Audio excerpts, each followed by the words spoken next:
What is going on, Playmakers? It's been a few weeks.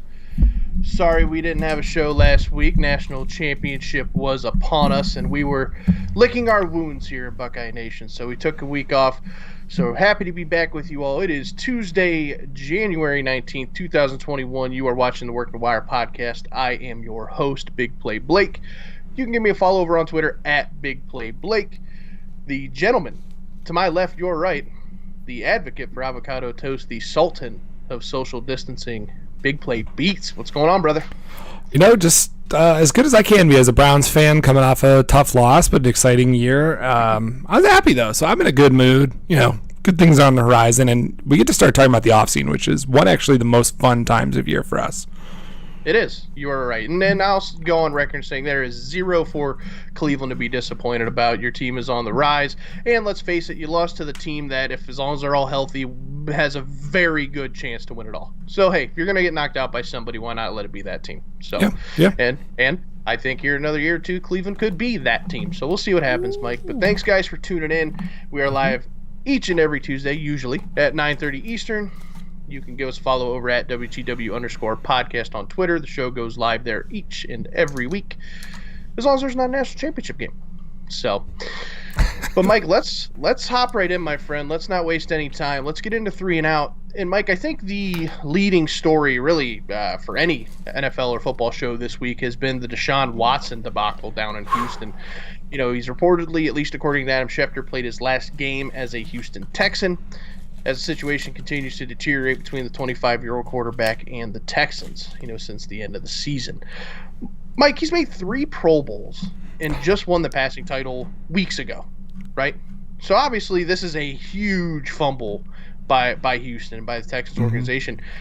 Mike, we've heard all week, or at least so far this week, about all the teams that could be possible destinations, right? We've heard Pittsburgh, we've heard Minnesota, we've heard New York, we've heard Carolina. We've heard it all, right?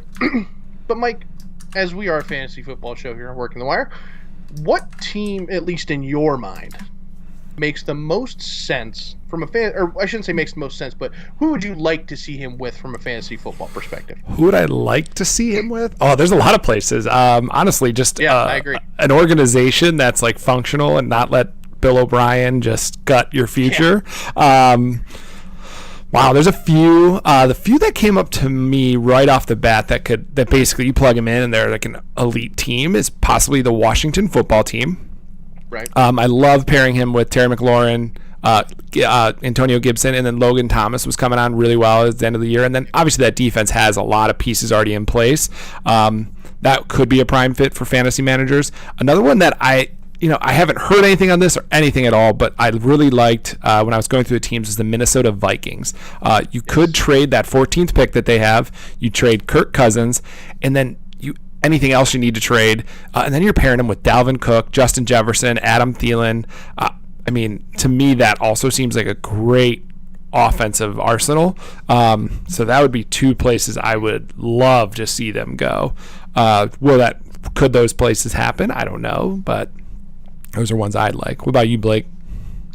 Yeah, Mike, I think a couple of those teams you mentioned are great. The one that immediately jumped off the page to me, it was the football team, Washington football team. I think with just the weapons they have, that team's a quarterback away from winning that division right now. Yeah, so, it's not hard to win that division this year. I should say that competing with Dallas and a completely healthy Dallas team, they would go toe to toe with Dallas, completely healthy. Mike, the team I think that's not getting quite enough burn on this right now is actually the Carolina Panthers, and they're going to be looking for a quarterback. There's actually a lot of mock drafts that have them trading up into the top 3 to get a quarterback with Miami. I don't think they'll make that move. I'd rather see them make a move for Watson. You have obviously one of the most explosive players in the whole league in Christian McCaffrey. You have 2 burner wide receivers with Moore and Anderson. As long as they could add a couple complementary pieces, maybe adjust that offensive line a little bit. I think Carolina personally makes one of the best destinations for them from a fantasy football perspective. When you have all those weapons, kind of the same situation in Washington, what's there not to like? The unfortunate thing, and we'll talk a little bit more about it in Hell No Hell Yeah, is he's probably not going to go to one of those places, right? Just because those type places don't have the capital exactly to go. But do the Texans have, like, if the Jets don't offer 2 first-round picks and Darnold, does anybody really have the capital, or does the Texans have the bargaining position if Deshaun Watson's like, nah, I'm out, I'm not playing if I'm still there? If he says that, they are screwed. Yeah, unless somebody comes to the table and does some sort of crazy Ricky Williams sort of trade, that's the only other plausible situation I see, and I don't think there's any of these other teams that are that desperate to go and do that. One of the teams you mentioned, the Minnesota Vikings, I would love to see him in Minnesota with Justin. Can you imagine him and Justin Jefferson for the next 10 years? It'd be insane. And Herb Smith Jr. and Dalvin Cook, that offense would be set for the next 10 years. So it would be a very good fit, but again, a team like the Steelers, a lot of Steelers fans reached out to me and they're like, "Hey Blake, we would love to see Watson and Steelers. What do you think our chances are?" And I think very little. They don't have a first round pick right now. Nope. They don't have many extra pieces they could trade from a roster perspective. So it's going to boil down to the team. And like I said, we'll talk more about it in Hell No Hell Yeah. But it's going to come down to what team has most capital, and unfortunately, it looks like one of those two teams at the top are the most likely scenario. And the other caveat to that is, Mike, he'd have to waive his no-trade clause to go there. So, but like I said, We'll talk more about that coming up in Hell No Hell Yeah. Mike, let's talk about another team at the very top of the draft, and that's the Jacksonville Jaguars, who made a huge splash last week, picked up Urban Meyer, college football icon, to be their next head coach. And Mike, Urban Meyer, he's won national championships at Florida, Ohio State. He's recruited, developed, and coached a wealth of NFL talent over the years. And the Jags had the first overall pick, Mike, and the consensus is that it will be Clemson quarterback Trevor Lawrence. So it'll be interesting to see if they stay the course with that pick. And Mike, once you think about it in that light, is there any chance that this hire changes that way of thinking? And if it is still Lawrence, does this improve or hurt Lawrence's development? First off, I don't think it changes the pick, but it does concern me. We've seen the Ohio State quarterbacks and the Florida quarterbacks under Urban Meyer. They have not exactly excelled at the NFL level. Tim Tebow did beat the Steelers in the playoffs, then, Mike. As a Browns fan, that's exciting, but he was a terrible NFL quarterback. He was not a very good NFL quarterback. He was horrible. Right. And not a good baseball player as well, but go on. No, but he does put seats in this, or he puts butts in the stands, so people are going to keep him around, right? Circus attraction. Yes. But at the end of the day, Urban does win wherever he's going. I think the key there is let's watch who they hire as the OC and the QB coach. There's right now the rumor is Scott Linehan. He's what I like that Urban Meyer is supposedly doing is trying to add a bunch of guys with NFL experience. Linehan's been around for what I think like 17 years. He was an offensive coach for the Cowboys, Vikings, Dolphins, and Lions, and then he was the head coach of the Rams in 2006 to 2008. So this is a guy with experience at this level. That's something you got to really watch. There is who are they going to bring in to develop as their project? Because you have to put a ton of investment into Trevor Lawrence. I think he is not somebody that is. I don't think he's going to be a miss. I think he's going to be a sure thing. But at the same time, you need to set him up well for a long time. No, I agree, and I think you hit the nail on the head. As long as Urban Meyer can come in, surround himself with NFL experienced coaching, I think he'll be just fine. Urban's shown a knack for hiring good guys. I think Ryan Day's a great example of that with what he's done with Ohio State the last couple of years. And obviously that's at the college level, but still, football coaching is football coaching at the end of the day. So it's putting guys in the best position to succeed, and he has a very stellar track record of doing so. So I think, it doesn't necessarily hurt Trevor Lawrence's chances of developing into an elite quarterback, like you just said. I think he ends up an elite quarterback one way or another, with or without Urban Meyer. So it will be interesting though. It'll be interesting to see who they hire and what kind of background they bring, and that sort of thing. So but Mike, I see there's a couple comments here. Yeah, so it looks like what about the Saints for I believe this is Deshaun Watson. They have would it be a great fit? Yeah, but they're not gonna. I think they're happy with they're happy with where they are. Then Dave, I'll let you approach the Dave statement. It's imagine how hard Big Ben would cry if the Steelers made that trade. And I'm going to be, and I said this when I was on ESPN Radio 2 weeks ago, I'm the Cleveland realist at Big Play. I don't think he would cry that much. Honestly, I really don't. I think Big Ben, if he does come back, he knows the writing's on the wall. He knows there is a strong contingency of people that feel he should be done right now.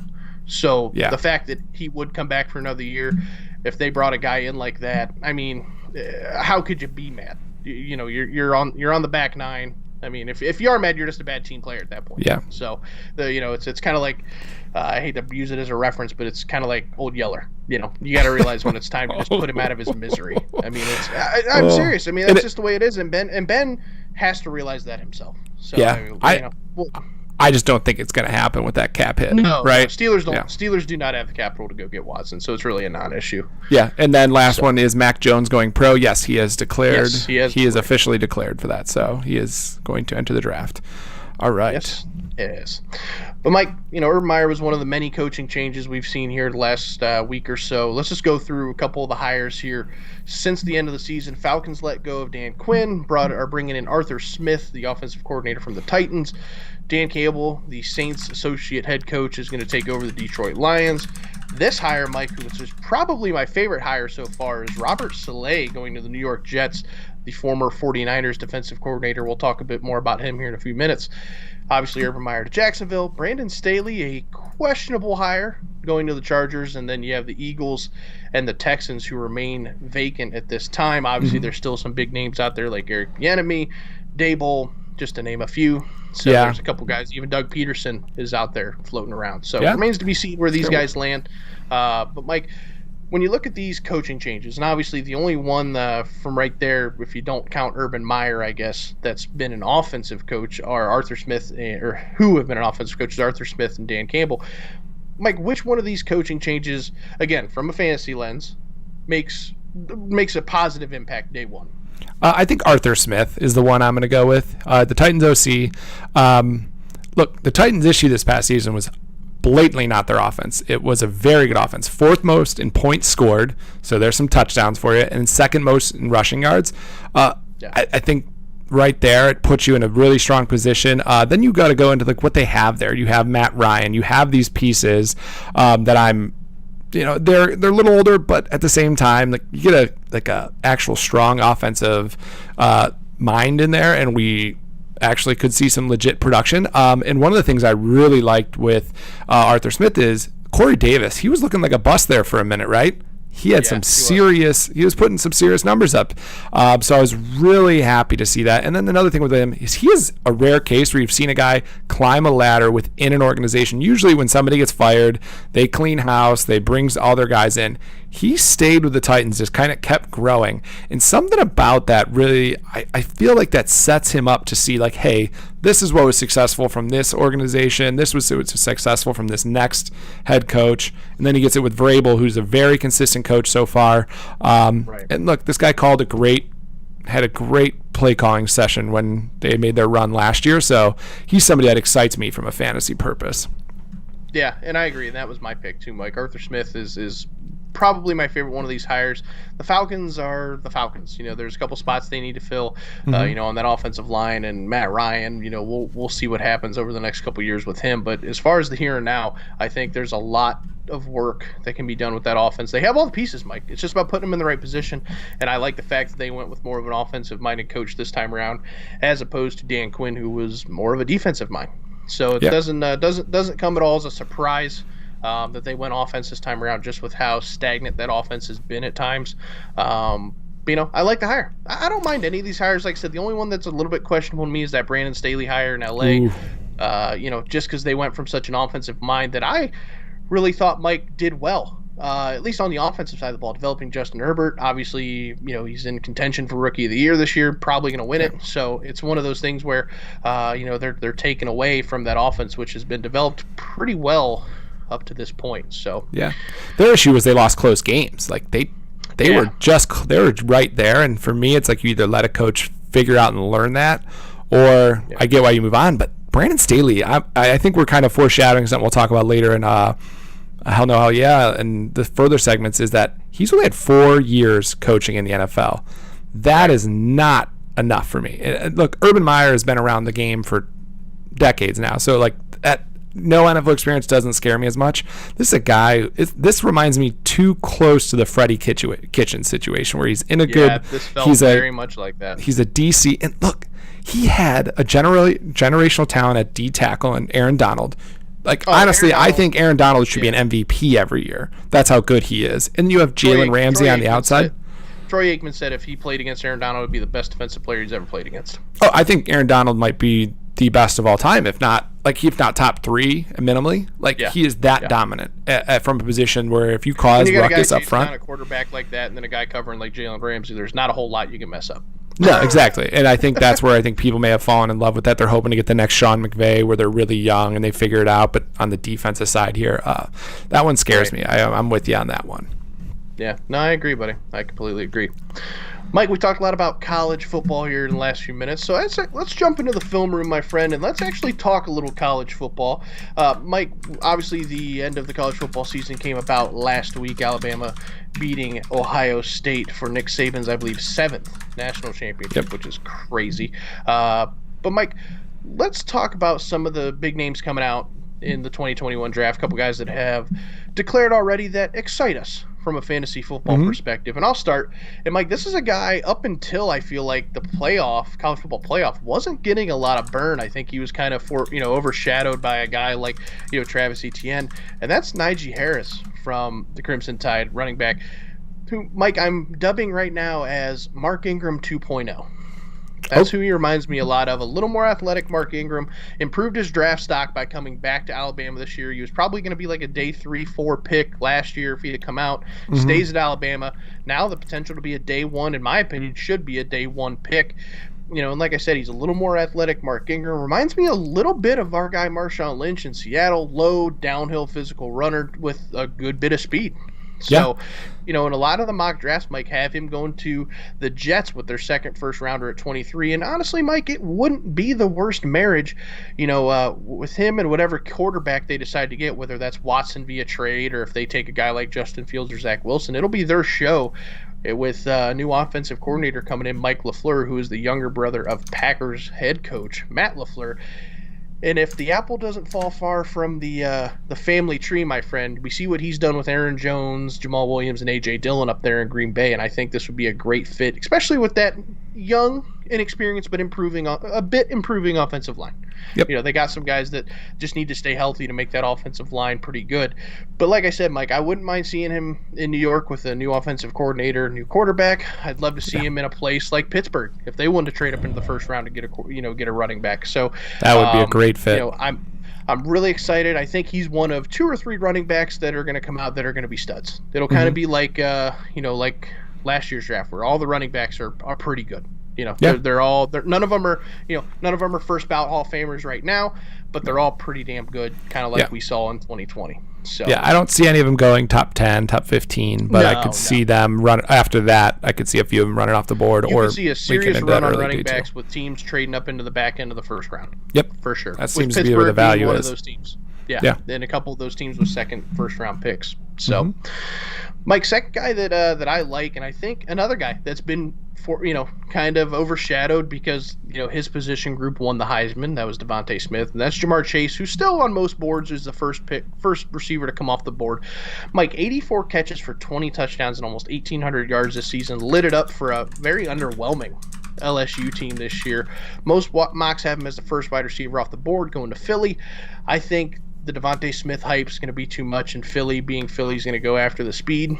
But I think, Mike, Ja'Marr Chase is more of the prototypical NFL wide receiver. I think he'd be a great fit somewhere like Detroit, where he'd be a compliment to Kenny Galladay, or possibly in Miami with that growing offense where he'd be with Devontae Parker and some of the speed and stuff they have going on down there. So Ja'Marr Chase, if he could land with one of these teams that's maybe got a little bit of experience like the Lions, I like it just because he won't have that pressure to perform day one. He won't have to be the guy day one. But if he went to somewhere like a Miami, wouldn't be mad at that either. So, but he's definitely somebody I think is getting not getting enough airtime right now. I think you're just going to see his status just keep elevating as we get closer. I think this is right on point. A lot of people are sleeping on him, and that's just because LSU.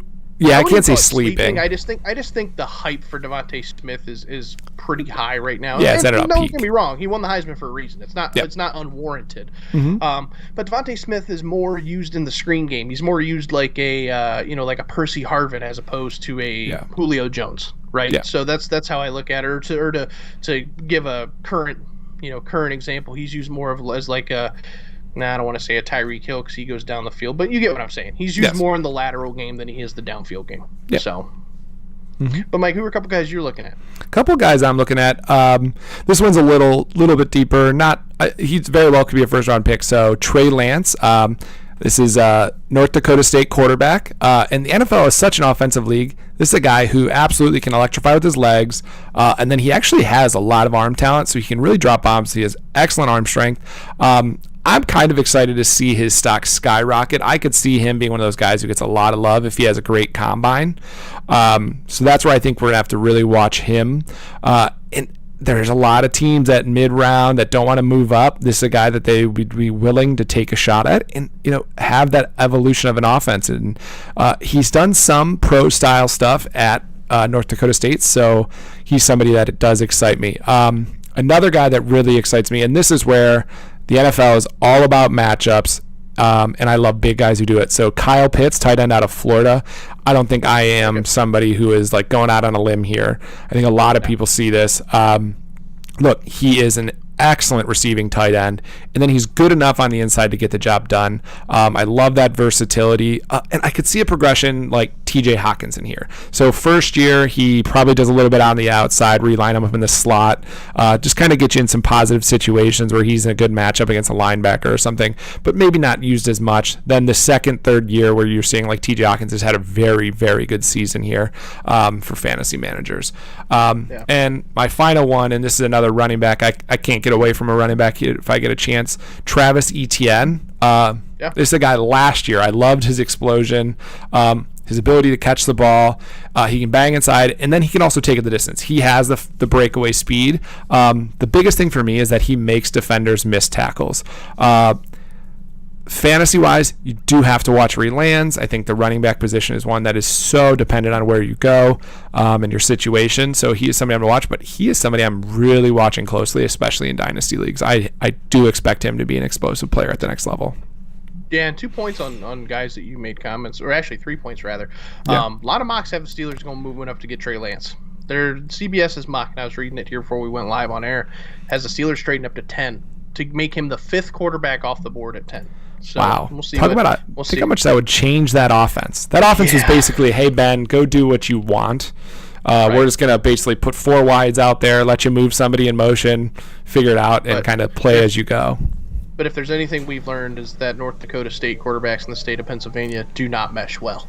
So hey, he did really well for most of one year that ended up in a Super Bowl run, but BDN had to finish it for him, right? That's right, buddy. And Kyle Pitts, you mentioned Kyle Pitts, and I know somebody that used to work in some NFL front offices, and now he does some work for a third-party scouting company, and he loves Kyle Pitts.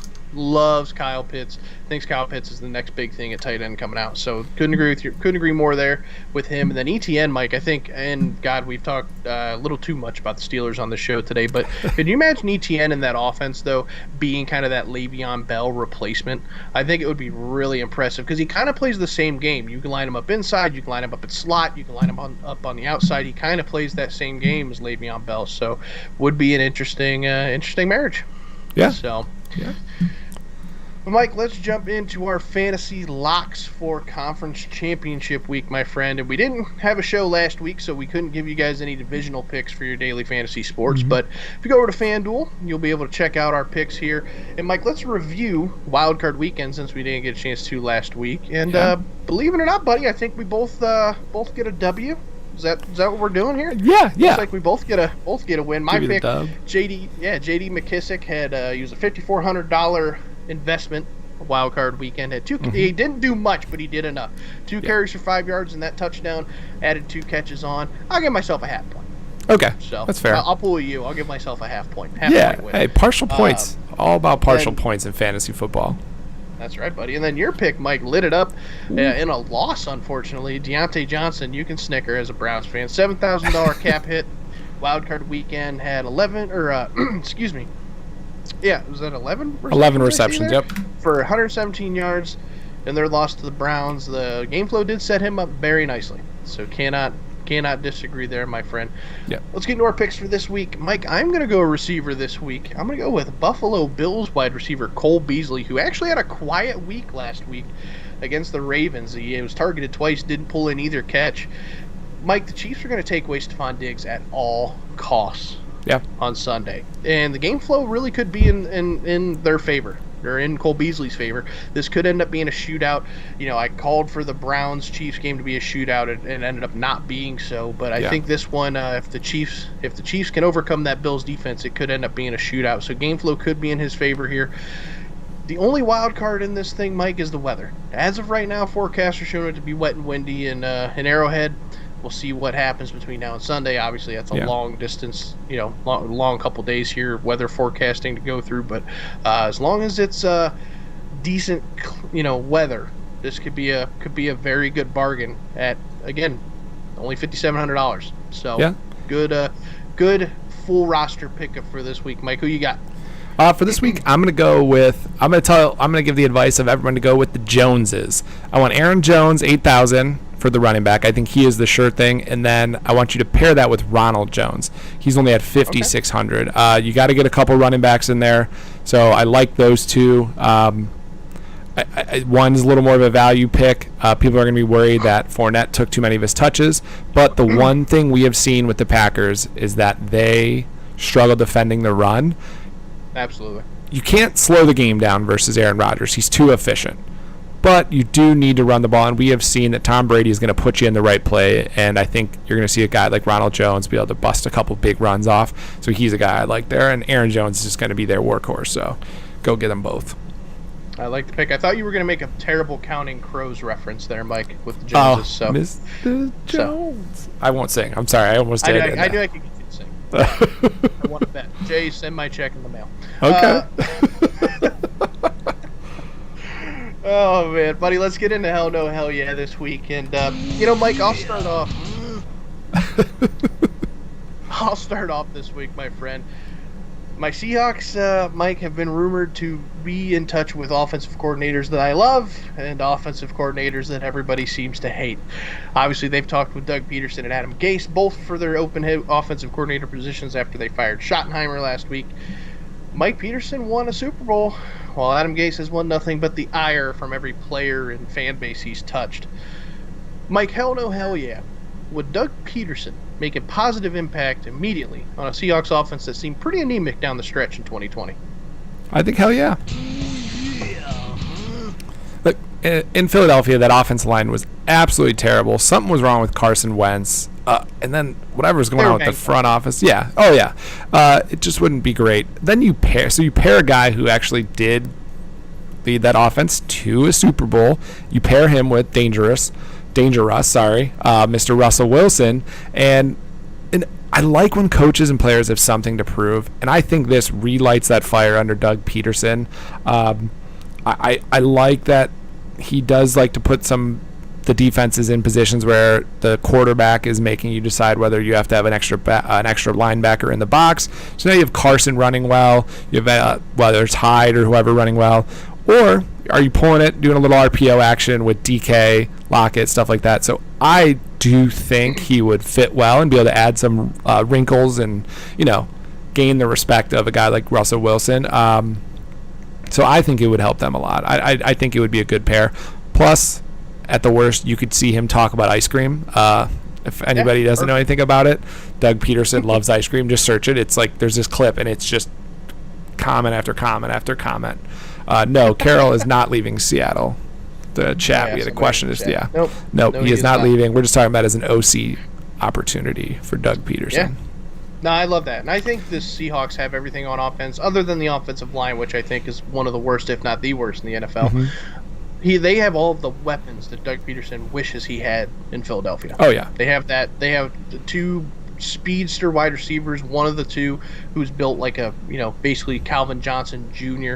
So, yeah. I think they have all the pieces he wished he would have gotten in Philadelphia. Yeah. So, Mike, let's move on, my friend. The Jets seem to be the leader in the clubhouse for the Deshaun Watson sweepstakes, at least if that's if you listen to most pundits out there. Yeah. And Mike, we talked about it earlier. There's a number of places we'd love to see Deshaun Watson go. The Jets at this point seem like the team with the most capital to make that happen. Mike, hell no, hell yeah. Granted, if he does in fact waive his no trade clause, Are the Jets the worst case scenario for Deshaun Watson at this point? So I'm going to say hell no. Hell no. To the no, no, no. Hell to the no. There's a worse place for him to be than New York. Yeah, staying in Texas. They don't have anything to build around him. I'll allow that. I'll allow that. Yeah, so the reason I don't think I've ever held my tongue on this one. I have no idea what Bill O'Brien was doing, but he screwed that entire setup for them. And then you screw it up by not bringing in Bieniemy. There's just so many things they could have done differently. So then you have a guy who's unhappy coming to work every day. That is a cancer you have in your building you don't want to have. And you're not like you're gonna go out and like pair him with a bunch of people that are gonna be successful. They don't have the picks. They don't have the capital to do that. So you've already screwed it up. You don't have a plan for the future other than him. So if I'm him, the worst case scenario for me is if I'm stuck in Houston. Honestly, like I think you were saying with the Jets, with Saleh, Robert Saleh, and the staff he's bringing in, people are really high on the people he's looking at bringing in. They actually could have a functioning, like, organization, not like a mess of the situation that it's been with Gase and whatever else was going on last few years. So look, I actually think the Jets would be much better than what Houston has coming. That's why I went there. No, I don't. That's great points. I would, before you said that, I wouldn't have agreed, but when you look at it from that way, yeah, I mean, I think that makes a lot of sense. They have the pieces in place to have, like you said, a functioning organization up there. Whoever's run the show in Houston, man, should probably never have a job in the NFL ever again. Yeah, so, I have a feeling they're going to lose it. Yeah, Bill O'Brien, absolutely. I almost feel like it was personal or something. I have nothing to back that up, but it feels like it because it was that bad. I hear you, buddy. What do you got for me, bud? All right, Blake, you've already talked about him a little bit, Najee Harris here.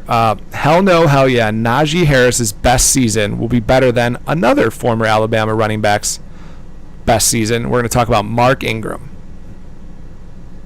Hell yeah. Ooh. All right. So, Mike, Mark Ingram's best season, 2017 with the New Orleans Saints, 1,100 yards, 12 touchdowns. And, Mike, if he could get into a system that will use him a la Marshawn Lynch, I think that he could have a better season. I think everybody watching this show and watching football would agree Marshawn Lynch was utilized perfectly in both places. He was utilized great in Buffalo, and he was utilized great in Seattle. Yeah. And I think that Najee Harris, if utilized properly and developed properly, could be that guy. I don't think he's going to go out and be a Barry Sanders or a Terrell Davis or anybody like that. But could he be better than Mark Ingram? Absolutely. And that's not a dig at Mark Ingram. Mark Ingram's great. Mark Ingram, he's still got a career going. He's still fantastic. What is he, 31 years old? So, I mean, Mark Ingram's a fantastic running back. But the question was, could he have a better year than Mark Ingram's best year? Yeah, absolutely within the question. Yep. I have to agree. I just think he's a little more explosive. A little quicker, a little more, and we talked about it before, a little more athletic version of Mark Ingram. I love that you called him the 2.0. Just Mark a little upgrade. Yeah? Yep. All right, Blake, hell no, hell yeah. Would you rather walk into coaching, you would rather walk into coaching the Philadelphia Eagles over the Detroit Lions next season? Hell no. Hell no. To the no, no, no. Hell to the no. That Eagles situation with Jalen Hurts and Carson Wentz, I would want no part to do with it. I would want no part in that decision making. I would want no part in. Now, if that decision had already been made, as far as what they're doing with Wentz, trade him, cut him, whatever, restructure and trade, whatever. If that decision has already been made, then I'm okay with it. Yeah. But, had they already made that decision prior to Doug Peterson's firing. But Detroit, I think, is better than their record indicates. They had a lot of guys banged up this year. Kenny Golladay basically didn't play this year, more or less.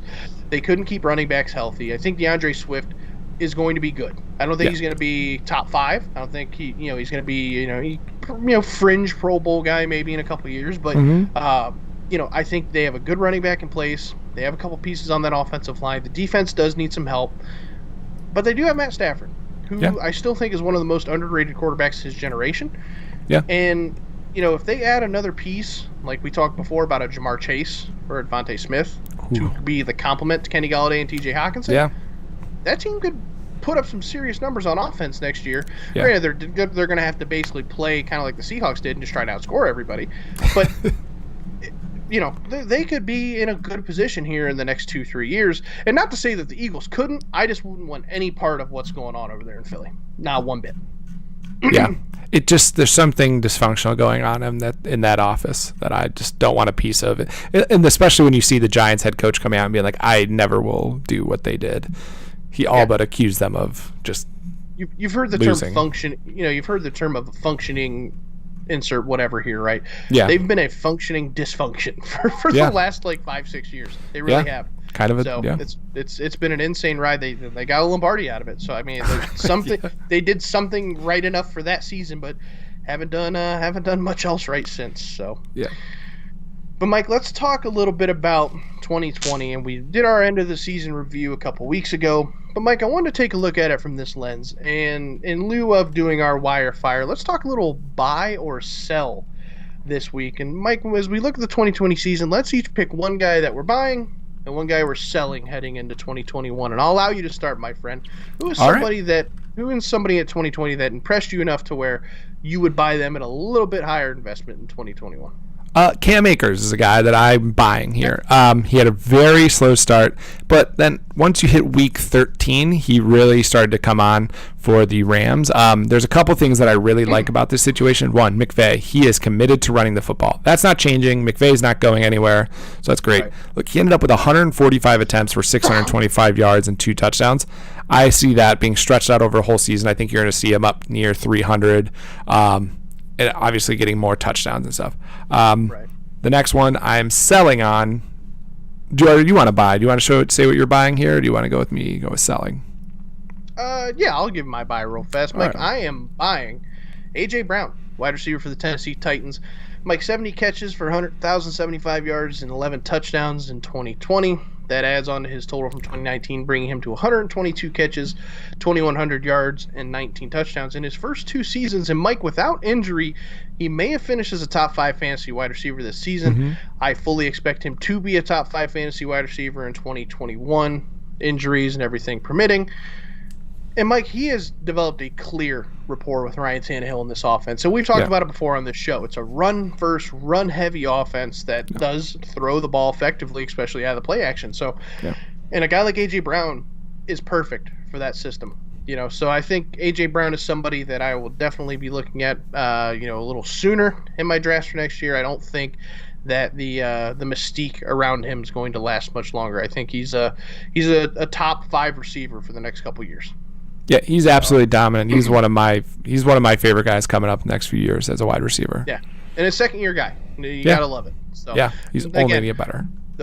My famous saying, "Your best ability is your availability." That is a question with AJ Brown, but just as long as he can stay healthy, he's a stud. Yep. So, but Mike, who are you selling for 2021? I am selling on Keenan Allen, and I'm basing this off of the fact that Brandon Staley hiring. I just don't like that very small amount of experience. I've seen that story before, as I said earlier. I expect Justin Herbert and the Chargers to take a step backwards. So he is a guy that we've had injury issues in the past. I think this year he had a pretty dang good season with Justin Herbert, but he still missed some games. So those 2 things right there. You have a whole new system coming that you very well are going to start slow, and then health is a worry. And then if Brandon Staley is even a good head coach, we got to find out. There's too many question marks, so he's a guy that I would be willing to sell on going into the 2021 season. Interesting. He was almost my buy. So we have a little bit of a disagreement there, my friend. Oh, okay. So because I think Justin Herbert's the real deal. So I agree there. I think they're going to waste a year or two of his, though.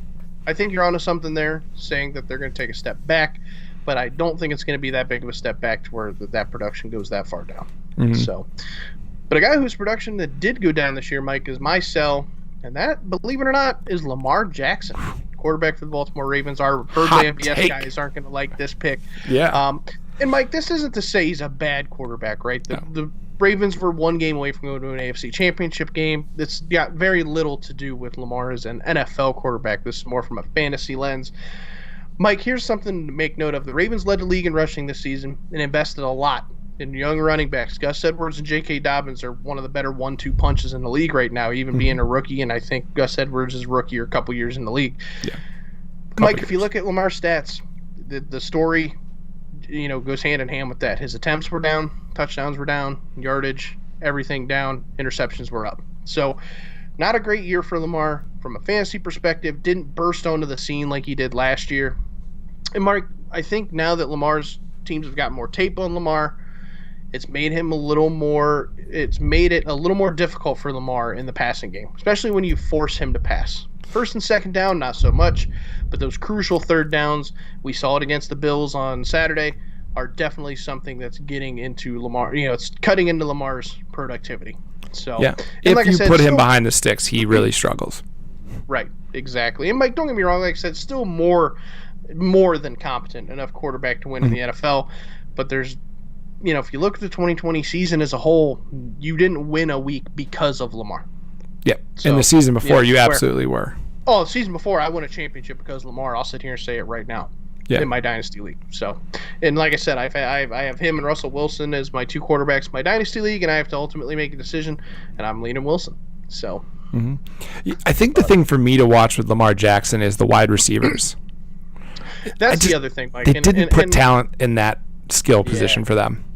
Yeah, they have one guy, and let's face it, Marquise Brown, while good, he's very much a top or nothing guy, right? Yeah, he's not a true number one, right?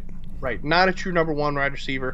I look at him more as a trying to think of a good comparison. He's more of a Mecole Hardman than he is a Tyreek Hill, right? So he's got the wheels. He can absolutely take top off the defense, but he's just not a number one guy. So they have Mark Andrews, obviously, who's been probably the 3 or 4 when it comes to tight ends in the league. So it's not like he's been bad. Top 5 in any position, still top 5, but it's going to be I think it's going to be a little rough sailing if they can't bring in some weapons for Lamar heading into next year. Yep. Hey, question: would you buy or sell Kyler Murray? Oh yeah, just seen that in chat. Came in. I think the issue in Arizona isn't necessarily on Kyler. I think it's more the running backs can't stay healthy. He's had struggles with health this season. He still finishes like a top 6 quarterback or 7 quarterback. So no, I'm not selling on Kyler. Lamar dropped out of the top 10 in most formats. Yep. Where Kyler jumped into the top 10 in most formats. So no, I would absolutely buy on Kyler Murray. I'm not going to sit here and say I would mortgage my future for him, but I would definitely buy high. So, Michael, good show, my friend. Guys, as always, appreciate you taking the time, buddy. As always, guys, give us a follow over at WTW_podcast on Twitter. That's where the show goes out each and every week live at 9:30 on Tuesdays. Give our parent company account a follow, BigPlay_com. That's where all of our great shows go out. Monday, you will see the Yacht Club and the Big Play Cleveland Reflog show. I know they were licking their wounds from the Kansas City loss this week. Looking forward to Cavs, and I guess we'll call them the Cleveland baseball team. I guess, until we know. So we know. Tuesdays, you obviously have Birdland BS. We follow those guys up right after they finish up. Wednesdays, Padone My Take. Thursdays, In the Backfield with Peyton Hillis. And then Sundays, Voice of the Land. You can give me a follow over on Twitter at Big Play Blake. Michael can be reached at Big Play Beats. Michael, anything else for Playmakers, my friend? That's it. Thanks for tuning in. We appreciate it. I appreciate you guys taking the time to give us a listen. Please share, like, subscribe on YouTube, all that good stuff. Tell all your friends. We will be continuing shows through the off season, God willing. So appreciate you guys tuning in. Have a good weekend.